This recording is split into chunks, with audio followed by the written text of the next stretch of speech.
Hello friends, John LeBon here on Sunday, March 13, 2016. In this video, I'm going to address the increasingly pertinent question of whether or not the flat earth scene on YouTube, which many people refer to as a movement, is in any way like a cult. I was inspired to make this video after hearing the same topic addressed on a recent show by Patricia Steer and Mark Sargent, broadcast March 7. Before I go further, here is the relevant clip from that episode. I've got my phone. You can see the light shining on my face because of this question I just spied, and I decided I'd read it by Laurie Gale, who writes, I'd like to see a show discussing cults and the fact that Flat Earth is not a cult and why. As a person with experience with a cult, it makes it hard for me to bring the subject up without being accused of being in a cult. And there have been a few ex-Flat Earthers who've come out saying Flat Earth is a cult. So I looked up a cult, and let me read this to you with this bright light in my face. Sorry. Because I wasn't prepared for this, but I was able to look it up really quickly. So here's some things. There are like 10 different things that are earmarks of a cult. So what is a cult? This is carm.org. Generally, it's a group that is unorthodox, esoteric, and has a devotion to a person, object, or a set of new ideas. Well, that would fit, I guess, right there. Number one, part of a cult would be a new teaching. It has a new theology and doctrine. I would say that would be true. In a cult, they say it's the only true teaching, often considers traditional religious systems to be not good, and it alone possesses the complete truth. Well, we don't believe we have the complete truth in Flat Earth.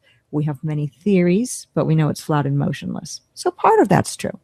Number three, a cult has strong leadership. An individual or small but powerful leadership group holds control of the group's teachings and practices. And may I say, big red X there. Oh, except for David Weiss. Yeah, of course. We don't have a leader. We don't have a group of leaders. We have a group of people in YouTube who have more videos than other people, but that doesn't make them leaders. They're certainly not organized. Yes, so that one's no good. Number four is asset acquirements. Often requires tithing and or property transfer to the religious system. Big red X comes up for that one as well. Then make checks payable to Patricia Steer. Isolationist is number five, to facilitate control over the members physically, intellectually, financially, and emotionally. Well, some Flat Earthers self-isolate after family members say, you're an idiot. But we don't require isolation to be involved in Flat Earth. We encourage you to mix and mingle and spread it. But then again, spreading it might be part of a cult, right? Number six is controlling. A cult exercises control over the members. Sometimes this is through fear, threatening, and if you leave the group, sometimes through indoctrination. Now, many pointed out Tiger Dan in the comments in Tiger Dan's videos after he decided to not become a Flat Earther anymore is part of that. We were controlling and, wanting to barbecue him because he became not a Flat Earther anymore. And that's really, I don't think, quite the case. I think anybody who really looked into it, for example, when he first started looking at maps, I first posted, hey, continue looking into it. I don't remember what I said exactly, but I encouraged him to do so. And then, of course, later on, he started name calling and saying kind of vulgar and crude, almost sexually referenced things to Jaren and saying all of us were liars. David Weiss again. He's back. Go ahead. Hey, you're outside of Stand Up Live there in New York. I believe I am. Is that it right there? I humble myself before you, a fearless Flat Earth leader. Cult leader. Okay, so let's keep in mind that I'm on number 6, which was controlling. So go ahead, David. Continue. Well, you know what? Somebody said, you said that you weren't controlling anybody. You're steering. That's right. I forgot. I'm steering the Flat Earth movement because of my last name. And since my last name is Sargent, I am also giving orders. And what about Weiss? What are you doing, David Weiss? Maybe it means wise. Wise cult leader. Maybe. It's probably an anagram. Rabbit hole. Thanks. You going in? I'm going in. Shall we cover you? Like they say in movies? I'm going in. Cover me. Number 7 is indoctrination. A cult possesses methods to reinforce the cult's beliefs and standards where opposing views are ridiculed. We don't really, I don't ever ridicule opposing views, people who believe in the ball earth. I try to show them otherwise. Some flat earthers ridicule. True. 8 is apocalyptic, to give the members a future focus and philosophical purpose in avoiding the apocalypse or being delivered through it. The end is coming soon. Big red X, we don't believe that if you don't believe in the flat earth, there will be apocalyptic hell to pay. You are doomed if you don't believe. Number 9 is experience. Various practices, including meditation, repetition of words and or phrases, and spiritual enlightenment with God are used. And deprivation is used with sleep and food deprivation, which weakens the will of the subject that you want in the cult. No. I'm so hungry. And persecution.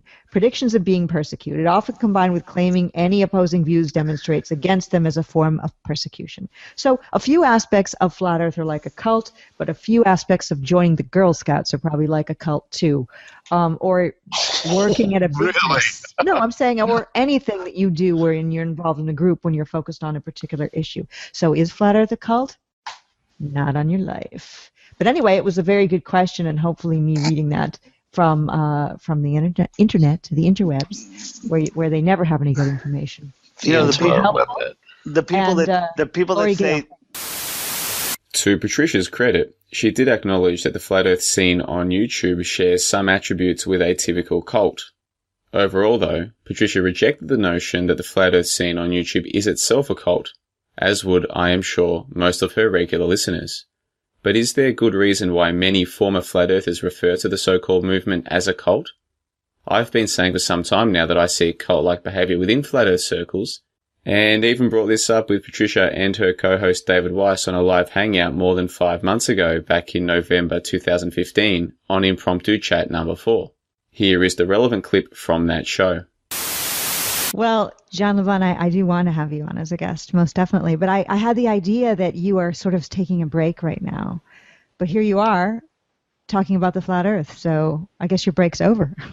Well, we're kind of having a bit of a meta discussion about the Flat Earth so-called movement, because I'm still not convinced there's actually a movement, and I won't be until people can tell me where they think we're moving to, and once they give me those predictions, what kind of metrics they're going to use to measure those predictions against. Because otherwise it very quickly looks to the objective viewer like a bit of a cult movement. And let me explain. I got into all of this through the so-called hoax-busting community on YouTube, and there was a group of people, some of them very charismatic and very positive, who kind of led a lot of people to believe that, hey, the mainstream media's days are numbered. All of these hoaxes they're pulling off, Sandy Hook, Boston bombings, they're so obvious. The numbers are growing, and give it a year, give it a couple of years, and everyone's going to know. And it was very easy to invest emotionally in this. And just lately, I've started to notice a similar pattern with this Flat Earth renaissance on YouTube. And so I was chatting about this with Matrix on Skype.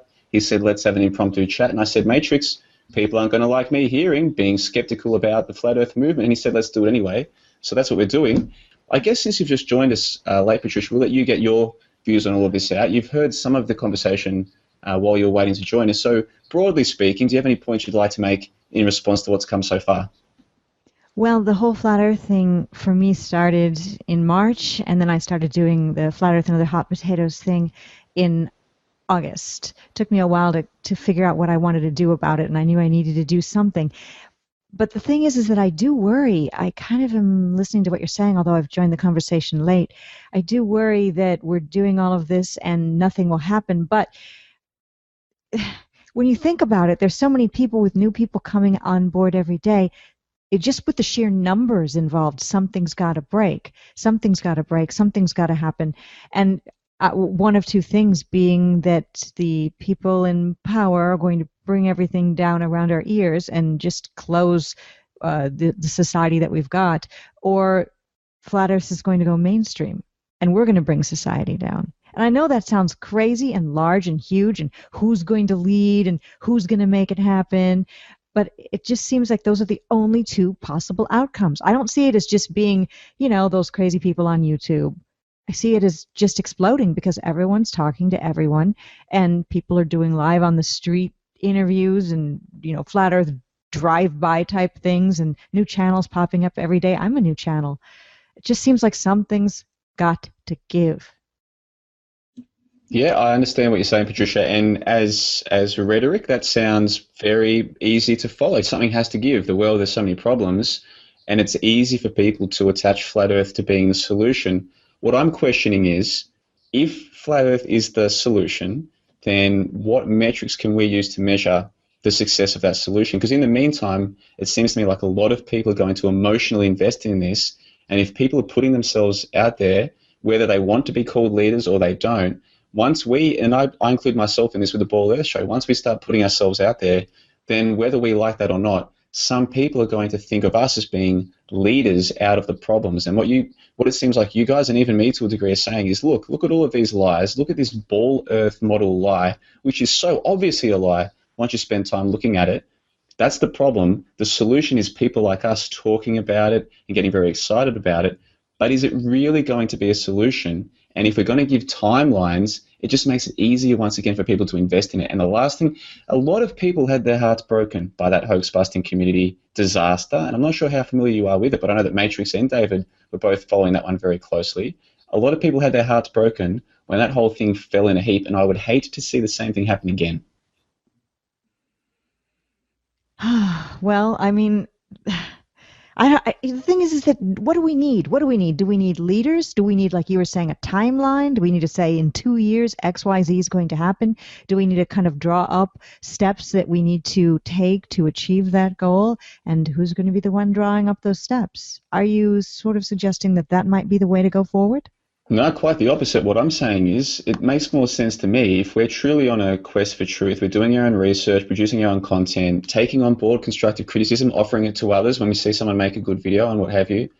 Not to say, hey, this is part of a movement that's going to change the world, but simply to say, hey, this is just a path of personal quest for truth. And if I find anything that you find useful, that's terrific. But I'm not going to sit here and say that by us talking about it, eventually that's going to change the world, because once you start making those claims, and I think it's incumbent on you to provide proof of that. Whereas in the meantime, if we say, hey, if this does change the world for the better, that's terrific, that's great, but I'm hearing lots of people talking about this as though in a year or in 2 years, everything's going to be different, and that's a gigantic claim to make.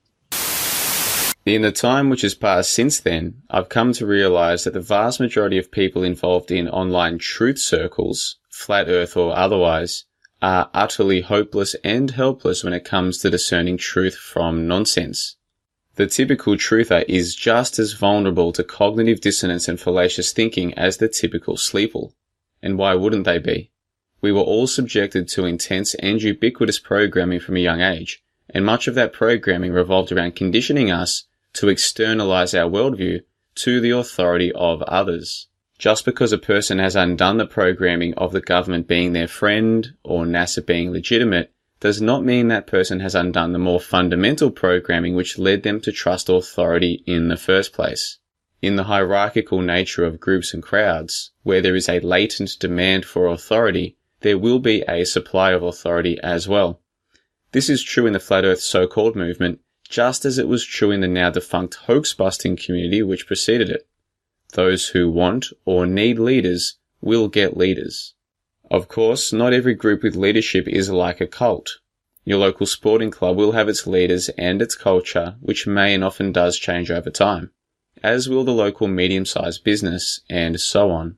There are several factors which set a cult apart from a regular group or organization, and although it is beyond the scope of this video to go into much detail about the broader topics of what cults are, most people have a rough idea in their mind about what constitutes a cult. Although rudimentary, and from a questionable source, the list used by Patricia in the earlier clip makes for a good starting point when analyzing any particular group to see if it shares attributes with typical cults.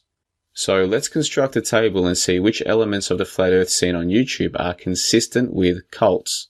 In the first column is Patricia's assessment, in the second column my own, and in the third column shall be yours. So let's get started.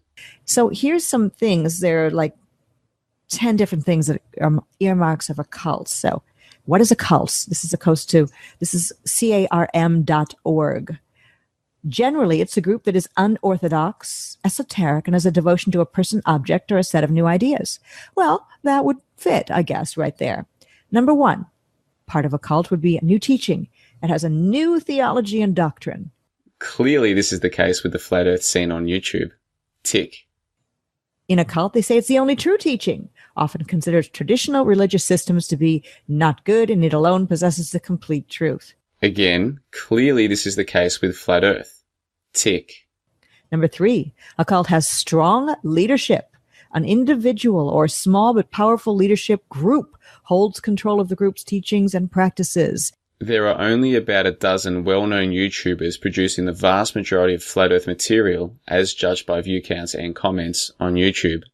These same YouTubers often frequent the most popular podcasts and live hangouts as well. Several also featured in an apparently impromptu roundtable special a few weeks ago in order to, among other things, decry former Flat Earther Tiger Dan. Even if none of the YouTubers in question call themselves leaders, they are clearly seen that way by those who follow them. Another tick. Number 4 is asset acquirements. Often requires tithing and or property transfer to the religious system. Not the case with Flat Earth. However, recently it has come to light that some of the leading Flat Earth YouTubers will be party to a subscription-based website. Increasingly, the Flat Earth topic has become monetized, with merchandise including clocks, keyrings and t-shirts all available for sale. Still, none of this is necessarily required or demanded by the leadership of their followers, so on this count, cross. Isolationist is number 5, to facilitate control over the members physically, intellectually, financially, and emotionally. By its very nature, Flat Earth isolates those who buy into it, because few, if any, of the people in their immediate or even extended circles in real life are likely to even entertain their ideas, let alone accept them. Moreover, certain Flat Earth leaders repeatedly encourage their followers to publicly announce that they believe in Flat Earth, and or to question those they know about their belief in the prevailing spinning ball Earth theory. As the regular person is not well skilled in the arts of conversation or diplomacy, merely questioning their friends and family about cosmological beliefs can lead to derision, ostracism, and ultimately isolation. Definite tick. Number 6 is controlling. A cult exercises control over the members. Sometimes this is through fear, threatening, and if you leave the group, sometimes through indoctrination. Clearly the case with Flat Earth. Tiger Dan is a classic example. Once he went against the group, he was immediately ostracized and attacked, with leading Flat Earthers decrying him as a paid shill, and some even suggesting he had been possessed. The treatment of Learner the Jesuit Order was similar in this regard when he renounced his conviction in ISS fakery. More concerning, many otherwise reasonable and well-mannered people took part in the witch burning, apparently justifying their behavior with appeals to a greater good, i.e. the truth, which is classic cult behavior. Definite tick. Number 7 is indoctrination. The cult possesses methods to reinforce the cult's beliefs and standards where opposing views are ridiculed. Clearly this is the case with Flat Earth. Opposing views are misrepresented ad nauseum, and the opposing camps are ridiculed with juvenile name-calling. To see this for yourself, check the comments section of Ball Earther YouTubers like The Armored Skeptic and see the amount of vitriol directed at him for his anti-Flat Earth videos. Tick. 8 is apocalyptic, to give the members a future focus and philosophical purpose in avoiding the apocalypse or being delivered through it. Not the case with Flat Earth, although certain leaders do openly admit to prepping and have claims that a doomsday scenario might eventuate if Flat Earth does not spread fast enough to save the day. Qualified cross. Number 9 is experience. Various practices including meditation, repetition of words and or phrases, and spiritual enlightenment with God are used. And deprivation is used with sleep and food deprivation, which weakens the will of the subject that you want in the cult. Not the case with Flat Earth, although slogans such as "keep it flat" do seem to be intentionally repeated and spread. Qualified cross. Persecution. Predictions of being persecuted, often combined with claiming any opposing views demonstrates against them as a form of persecution. Clearly the case with Flat Earth. Anti-Flat Earthers, and especially former Flat Earthers, are decried as paid shills for airing their views. Certain Flat Earth leaders accuse Google or others of sabotaging their YouTube accounts and or videos, and also accuse mischievous trolls as being paid by the government, and so on. Definite tick. So by my reckoning, that is 7 out of 10 typical cult traits which the Flat Earth scene on YouTube can be shown to demonstrate. Even if you do not accept that the Flat Earth so-called movement is indeed a cult, you simply cannot deny that it shares many attributes with typical cults. To her credit, even Patricia Steere herself acknowledges this, and it is my hope that more people involved in Flat Earth on YouTube will also acknowledge the issue. No matter what the shape of the Earth happens to be, the genuine researchers and truth seekers within this scene can and will be held back by the cultish behaviour of those they are surrounded by. That is why it is up to the genuine researchers and truth seekers to call out cultish behaviour when they see it. As for the Flat Earth devotees themselves, I am now of the firm opinion that if somebody is spiritually retarded enough to seek comfort in cults or movements in the first place, nobody can help them but themselves, and few are likely to ever help themselves. That is why my channel, and this video in particular, are not targeted towards the bottom 90%. Not only do your opinions not matter to me, they do not even matter to yourselves, which is why you slavishly follow the opinions of others, such as your Flat Earth leaders. I wish you the greatest of luck, but if any of what I've said in this video has caused you anger or other negative emotions, then you need help, serious help, and there is nobody who can offer it to you but yourself.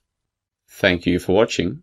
I encourage you to look over the list itself, link in the info box below, and come up with your own analysis as to how many of the 10 cult traits discussed here are evident in the Flat Earth scene on YouTube. Please leave your comments and questions below.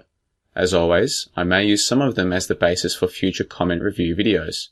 I always leave my thumbs up down option public, so please vote up or down based on your thoughts on the content of this video, and until next time, take care of yourselves.